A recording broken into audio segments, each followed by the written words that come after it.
estaban invitados 3 economistas, un empresario, bueno, también economista, por supuesto. Y yo lo que no sabía que tienen un número montado.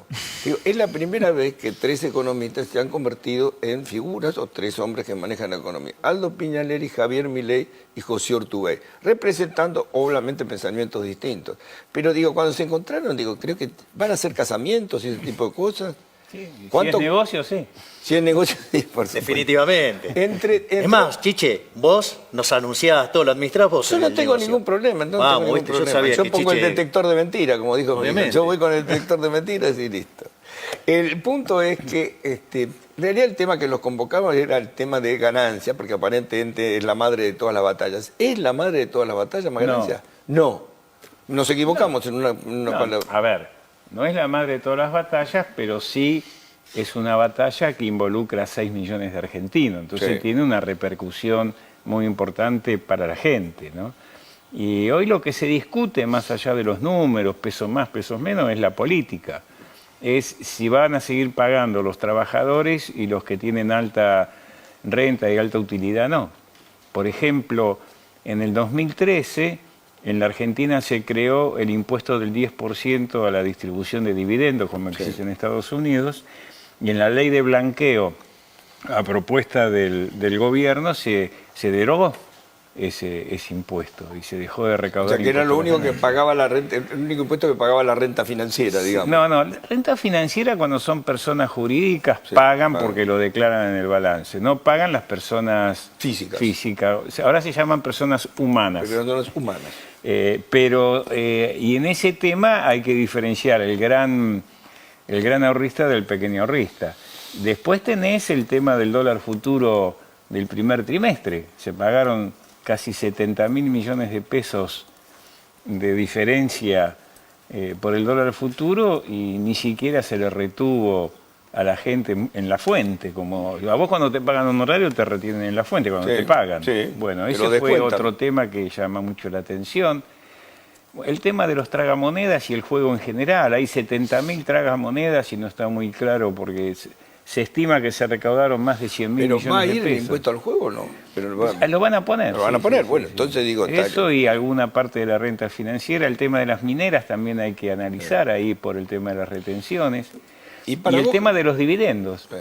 ¿Y para vos, ahora, el problema es político, porque el gobierno se enfrascó en una discusión menor, que es si el número da, si el número no da, cuando en realidad es filosófico esto. El tema es si los trabajadores, los autónomos, los monotributistas y los jubilados van a seguir pagando un promedio de 5.000 pesos por mes de impuesto a las ganancias o no. Pero un referente político, Massa, lo están acusando de demagogia en su proyecto. Sí, mira, este gobierno, desde que se discutió la ley de blanqueo, nos acusan de demagogos, de irresponsables, de no saber nada de números, de oportunistas.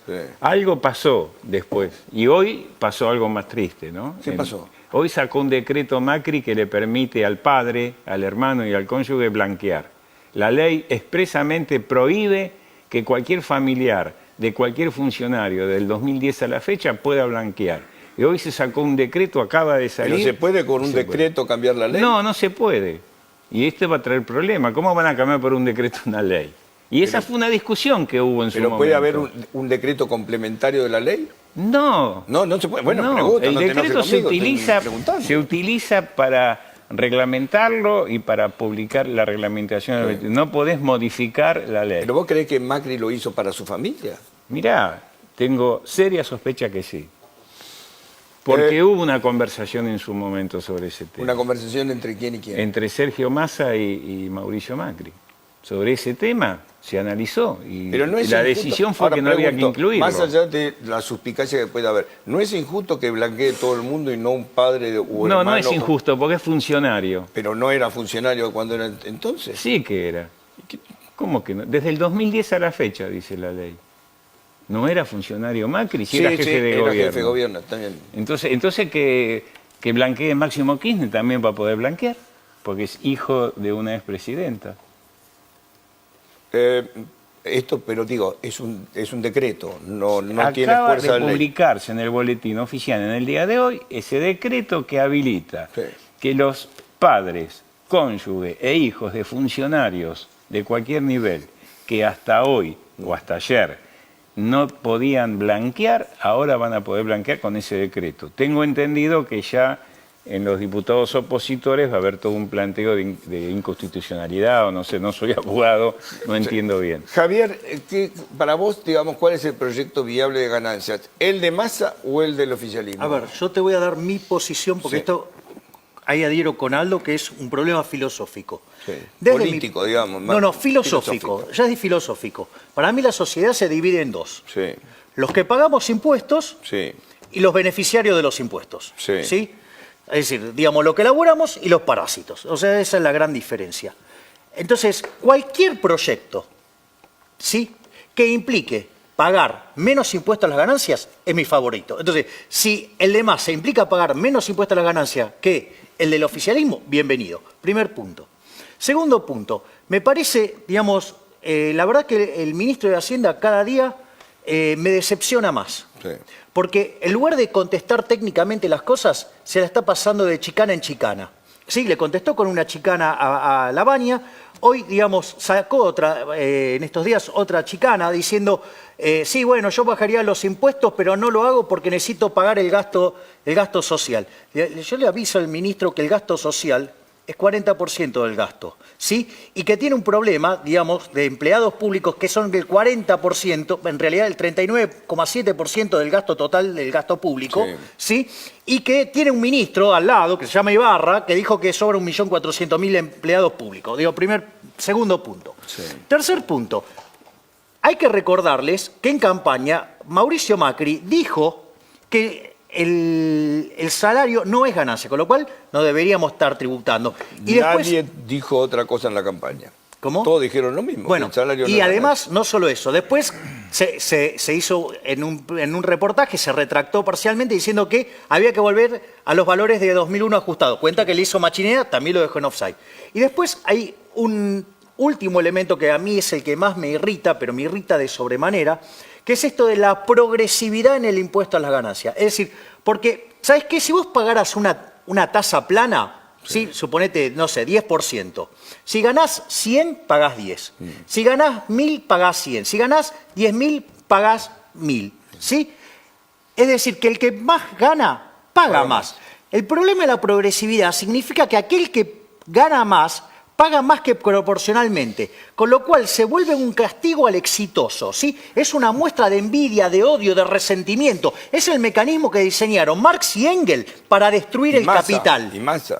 No, a ver, Usted- todos, o sea, a ver, es por que eso. Marx y Engels aprendieron de mí. A ver, Yo les enseñé no, pero a eso. ver, vamos a esto. A lo que voy. La progresividad Ya está estabas bien. en 1848. Sí, por supuesto. Entonces, mirá todas las cosas que te achacan, Aldo. Y encima te achacas propias. Pero entonces a lo que voy, digamos, la progresividad, ¿sí? Es una consagración de la envidia, el odio y el resentimiento. Pero el mundo tiene esa ¿Pero qué progresividad. tiene que ver? Digamos, también en el mundo, hace muchos años se torturaba gente. Y sin embargo se dejó de torturar. No podemos compararlo. Lo que te digo es ¿Cómo lo que siguiente. no? Es un castigo al exitoso. En Es decir, Estados Unidos, si vos ganás 30, tenés pero, un Chiche, un a ver, impuesto. Si seguime el ganás argumento. 300, tenés más A ver, alto. no, pero a ver, y no me importa. Warren Buffett paga 65% Pero es que no me de importa, impuestos. digamos, está mal igual. Es un castigo al exitoso. Pero es un país aquel que fue más exitoso, ¿sí? Sirviendo a su prójimo, dándole un producto de mejor calidad y el mercado lo premió, ganando más plata, ¿vos lo vas a ir a castigar? Es una locura. Yo no lo castigo, Javier, lo que te digo es lo siguiente. Tenés que ir a Estados Unidos con esto, te lo compran los megamillonarios. Pero que en Estados Unidos hay un partido que representa mis ideas, se llama Sí, Partido Libertario. Pero tiene Teníamos 8. un candidato, se llama Gary Johnson. No sacaron ni el 0,3% de No, votos. bueno, digamos, no importa, es una cuestión, digamos, Está bien, de saber yo lo entiendo, plantearlo. pero no es la discusión en este momento. No, Vos sí estás en es contra la de discusión, progresividad. Chiche, ¿sabes por qué? Sí. Porque este gobierno, ¿sí? ¿Sabes qué quiere hacer? Quiere impulsar, dentro de toda la incoherencia que es este gobierno, porque es un cúmulo de incoherencia, quiere proponer, digamos, cosas para estimular el progreso tecnológico. Cuando vos generás progreso tecnológico, ¿sabés lo que genera? Desigualdad. ¿O vos te crees que el día que Edison inventó la lamparita, ¿cómo estaba Edison? Rico. ¿Cómo estaban los fabricantes de vela? Quebrados. ¿Sí? Se tuvieron que reconvertir. Es decir, si vos castigás al exitoso, violentás la creatividad, violentás Se lo voy a preguntar, la innovación se lo voy a tecnológica. preguntar a un industrial que es, digamos, el generador de este tipo de riqueza y de, obviamente, innovaciones. ¿Vos, José, estás coincidiendo con Javier o no? A ver, primero iría a lo que es ganancias. Creo que todo aquello que tienda a mejorar el poder adquisitivo de los trabajadores, de la gente, que tiene un correlato en lo que es el mercado doméstico, que creo que hay que cuidarlo, me parece positivo. En términos de oportunidad, creo que esto debió, desde mi punto de vista, haberse empezado y terminado de establecer los parámetros a principio de año, no finalizando un año, y en donde, en definitiva, la discusión de fondo es por la inflación. ¿Qué inflación va a tener? La modificación de las escalas, pensando sobre qué inflación va a ser el año que viene. Por eso me parece que requiere el proyecto de una discusión de fondo, profunda, realmente que salga con consenso, porque si no es el cuento de la frazada corta, en donde lo que se termine discutiendo en el Congreso de hoy puede ser letra muerta en 8 meses. Digamos, me parece que hay suponer que la inflación sea la que el gobierno proyecta, que está entre el 19 y el 22, creo, más o menos. El 17 y el 12 proyecta el gobierno. Entre el 17... 17 y 12 es la banda del gobierno. En el presupuesto 17, así lo estableció. Sí. 17 y 12, que están discutiendo ahora en el Senado el presupuesto. Entre 17 y 12. Es baja. Sí. Es baja como expectativa. Sí, es imposible de cumplir. Por eso digo, me pareció que era demasiado. Con los datos fiscales que hay, el arrastre de este año de inflación, a ver, pero entonces lo que dice José, ya se derrumbó. Si vos tenés, vamos a suponer que sea el máximo en la banda, sea 17. Sí. ¿Qué es lo que está diciendo José? Que no llega entonces a cubrir, ¿o sí? No, yo lo que digo es lo siguiente. Es decir, hoy los proyectos, los que se están discutiendo en las escalas finalmente, es que sobre qué inflación va a darse el año que viene.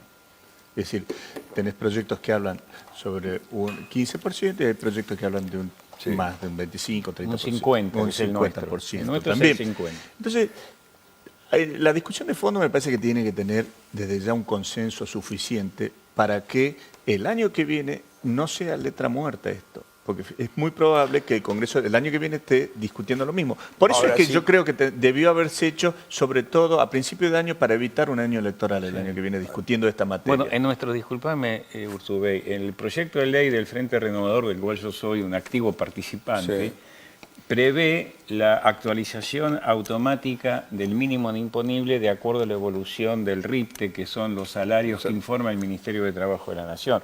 Justamente ¿para qué? Para sacarle el arbitrio al funcionario de turno, que lo aumenta cuando quiere. Que la ley diga expresamente cómo se va a actualizar. Eso va en camino a lo que vos estás Por eso la discusión tiene que, del Congreso de la Nación, como dice, tiene que estar sobre la mesa esta discusión de fondo y con mucho consenso de todas las fuerzas políticas que tienen que salir.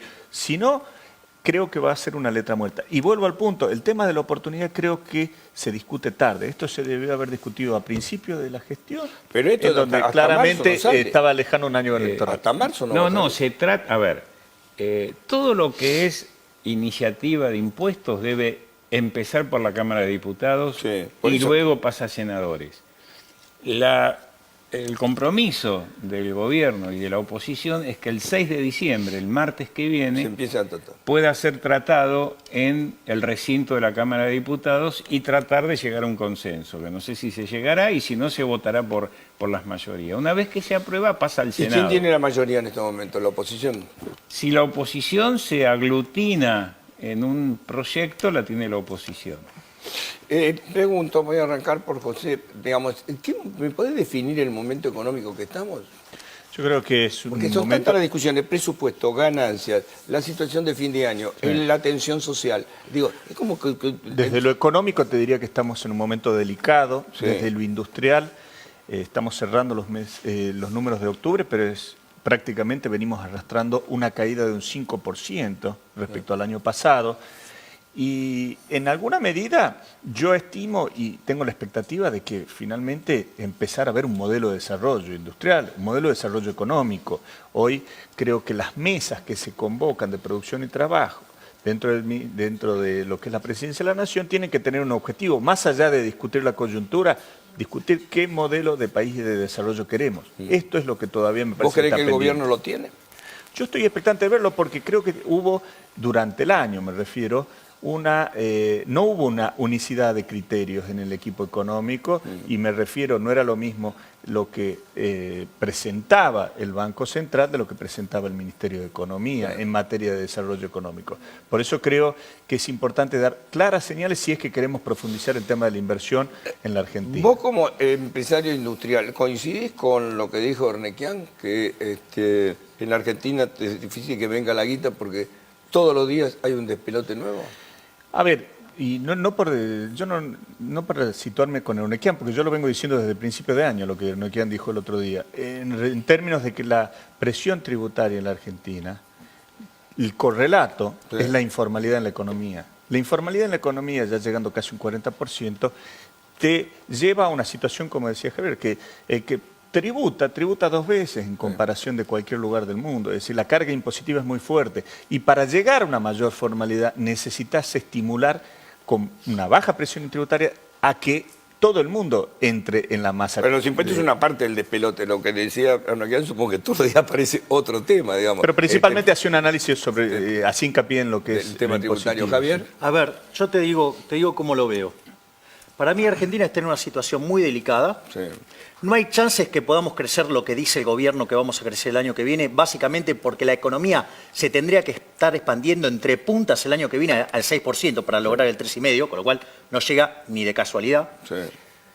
Lo otro que tenemos que es muy grave es cómo cambió la instancia de la política fiscal a partir del mes de julio. Sí. Para lo que te des una idea, en el primer semestre del año los ingresos y los gastos crecían al 27%. Sí. En esta parte del año los ingresos primarios crecen al 25%, ¿sí? 24%, discúlpame, y los gastos crecen al 39%. Hoy el gasto público está creciendo al 50% el gasto primario.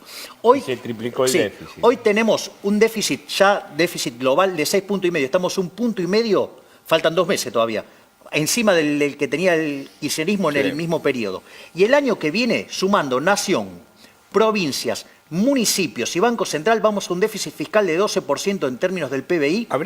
¿Hubiera habido otra manera de no hacerlo? No, sí, hay otra forma de hacerlo, pero déjame que te diga esto, Chiche, porque es lo más importante y muestra la irresponsabilidad de este gobierno de cara al 2018. La tasa de interés en el mundo... 2018, vos estás pensando en el 2018. Sí, claro. Saltaste el 2017. Claro, porque yo creo que el 2017 lo van a poder financiar los 40 y pico mil millones de dólares que necesitan. ¿Sí? ¿Qué es lo que pasa?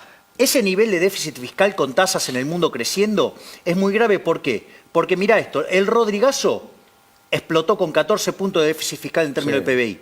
La tablita explotó con 11. La hiperinflación con 8 y la convertibilidad con 7. Y nosotros vamos a 12 y tenemos, ¿sí?, un conjunto de economistas en el gobierno que dice, che, te están avisando que ahí está el iceberg. Y dice, vamos con el Titanic que lo rompemos. ¿Sabes qué? Todas las veces que yo vi esa película, ¿sabes qué? Siempre se hundió el Titanic. Nunca vi que le ganara al iceberg. ¡Qué imagen terrible! ¿Vos coincidís con eso, Waldo? En esto último, sí. ¿En el Titanic? Sí. ¿Así de simple? Sí. Vos decís que vamos al iceberg y le están poniendo pruebas directas. Esto es Martínez de Oz y Cavallo. O sea, vos decís que Labaña tenía razón. Sí, yo lo dije en tu programa el 5 de septiembre acá, que esto tenía medidas muy parecidas a Martínez de Oz y Cavallo. Después en lo fiscal. Al otro, sí, en lo fiscal. En lo fiscal, no en lo monetario. Estamos hablando del déficit fiscal. En lo monetario, en lo que se parece, es en el mayor endeudamiento, ¿no? Los militares se endeudaron, se endeudaron 40 mil. Sí, José, ¿qué me decías? No, yo creo que, creo que estamos a tiempo de modificar el rumbo y no chocar el iceberg. Sí, claro. Sí, pero hay que hacerlo. Sí, claro, pero ponerle freno al gasto público. Por eso, pero digo, estamos a tiempo.